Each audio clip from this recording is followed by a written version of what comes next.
अस्सलाम वालेकुम। अच्छा, आज डिस्कस करते हैं कि जो ज़्यादा मैनिपुलेशन है वो किस मार्केट में होते हैं। ज़्यादातर जो हम ट्रेड कर रहे हैं उसमें फॉरेक्स है, स्टॉक मार्केट है, क्रिप्टो करेंसीज है और कमोडिटीज़ है। फॉरेक्स में आपको पता है करेंसीज आते हैं, यूरो, जीबीपी, यूएसडी वगैरह। फिर इसके अलावा स्टॉक मार्केट में इंडिविजुअल शेयर्स भी आते हैं, एप्पल और इंडेसेस भी आते हैं, यूएस 500, यूएस 30, डाउ जोन्स, नस्दक वगैरह। फिर इसके अलावा क्रिप्टो करेंसीज में आपको पता है बिटकॉइन, इथेरियम, सोलाना वगैरह जितनी भी बहुत सारे कॉइन्स हैं वो आते हैं। और कमोडिटीज़ में गोल्ड, ऑयल, सिल्वर वगैरह ये मार्केट आते हैं जो प्रीशियस मेटल्स होते हैं। ठीक है। तो अच्छा, इसमें जो मैनिपुलेशन है वो सिंपली अगर आप फॉरेक्स मार्केट को देख ले तो फॉरेक्स मार्केट का मार्केट कैप बहुत ज़्यादा है। एक सर्वे के मुताबिक मेरे ख्याल से डेली जो वॉल्यूम है वो $5 ट्रिलियन से ज़्यादा है। अब अगर आप देख लें तो दुनिया का जो रिचेस्ट पर्सन है इलॉन मस्क, उसके पास मेरे ख्याल से $250 बिलियन है। तो 250 बिलियन भी उसके साथ कैश में नहीं है, वो कहीं ना कहीं इन्वेस्टेड है, उनके एसेट्स हैं।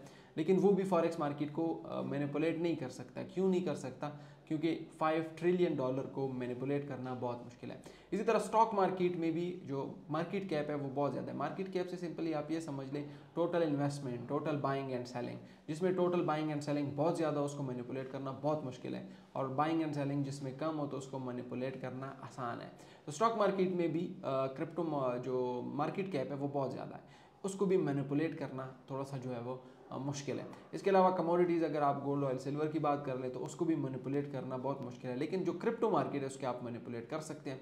इसमें ऐसे भी छोटे छोटे कॉइन्स हैं, फॉर एग्जांपल ABC कॉइन है और उसका जो मार्केट कैप है वो $10 मिलियन है, या 1 बिलियन है, या 2 बिलियन है, या 5 बिलियन है, या 10 बिलियन है। तो अगर किसी के पास भी अकाउंट में 5 बिलियन पड़े हैं या किसी के पास भी अकाउंट में 10 बिलियन पड़े हैं तो वो उसको ईजिली मैनिपुलेट कर सकता है। वो उस कॉइन को पंप भी कर सकता है, वो उस कॉइन को डंप भी कर सकता है।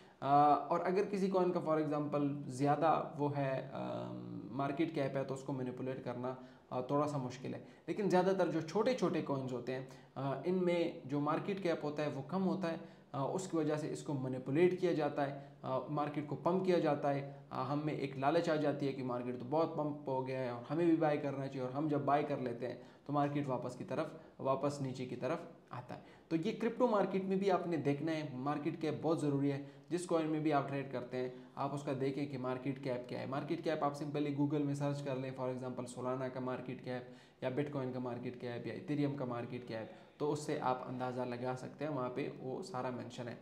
तो आपने जब भी क्रिप्टो में ट्रेड करना है तो फर्स्ट ऑफ ऑल उसमें थोड़ा सा आप देख लिया करें कि उसका टोटल मार्केट कैप कितना है। जितना ज़्यादा मार्केट कैप होगा उतना आपके लिए फ़ायदा है, मैनिपुलेशन उसमें कम होगी। जितना कम मार्केट कैप होगा उतना आपके लिए नुकसान है, उसमें मैनिपुलेशन जो है वो ज़्यादा हो जाएगी।